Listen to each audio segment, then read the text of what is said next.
Assalamualaikum warahmatullahi wabarakatuh.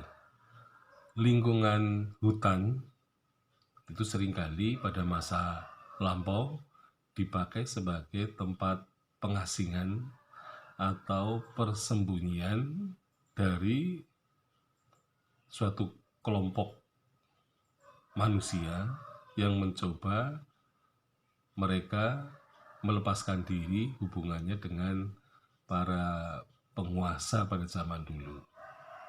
Jadi rakyat yang tidak sanggup membayar pajak dan juga menolak ya untuk bekerja bakti kepada raja, biasanya mereka akan mengungsi ke hutan untuk tinggal sementara, tetapi bisa juga untuk tinggal untuk seterusnya.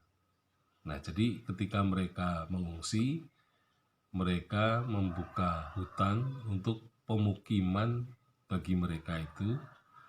Nah, sehingga di dalam hutan seringkali ada pemukiman yang juga dibuka untuk pertanian.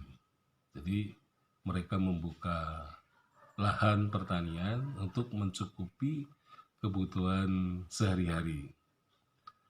Nah, di dalam hutan juga sering dijadikan ya sarana untuk pada zaman dulu orang bertapa ya tadi mengasingkan diri dari urusan dunia ya.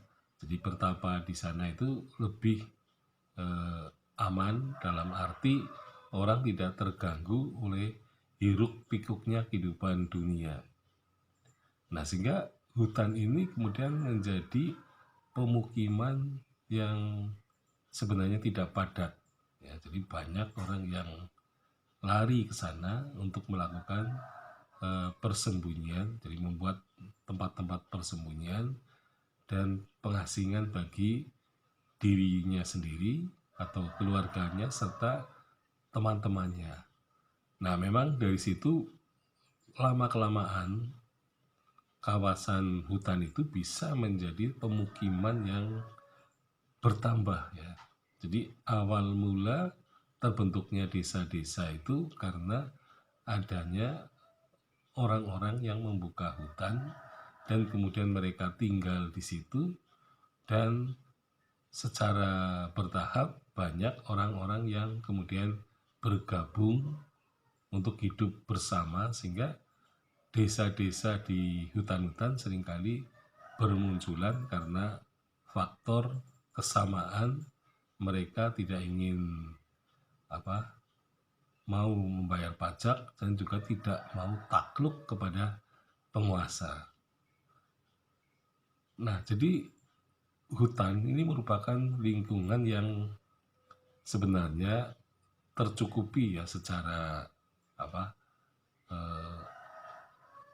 ekologi ya, karena di sana kebutuhan-kebutuhan manusia bisa diperoleh ya, terutama buah-buahan, kemudian bisa dijadikan pemukiman, kemudian dijadikan lahan pertanian.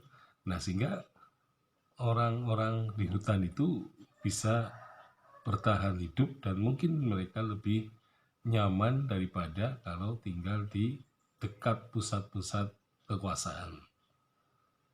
Nah, tentu saja orang-orang yang ada di pengasingan ini ada kecenderungan hidup mereka itu lebih terjaga dan terukur.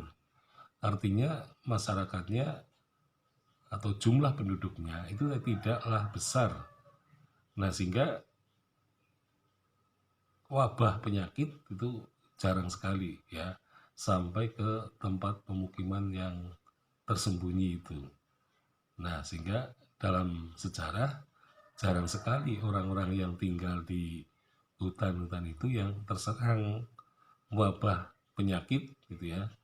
Nah, sehingga mereka sebenarnya lebih sehat ya karena konsumsi makanannya banyak, produk-produk buah-buahan ya, lokal yang terdapat di dalam hutan, dan juga mereka bisa nanam ya di kebun-kebun mereka itu. Nah, jadi tempat lingkungan itu, hutan itu memang lama-kelamaan menjadi tempat pemukiman yang ramai di kemudian hari. Dan itulah yang terjadi bahwa akhirnya pemukiman itu menyebar ya, tidak hanya di pusat-pusat kekuasaan, tetapi di tempat-tempat yang terisolasi juga muncul masyarakat-masyarakat yang eh, semakin bertambah jumlah penduduknya karena pengungsi atau orang yang bersembunyi semakin lama semakin bertambah. Ya, sekian, assalamualaikum warahmatullahi wabarakatuh.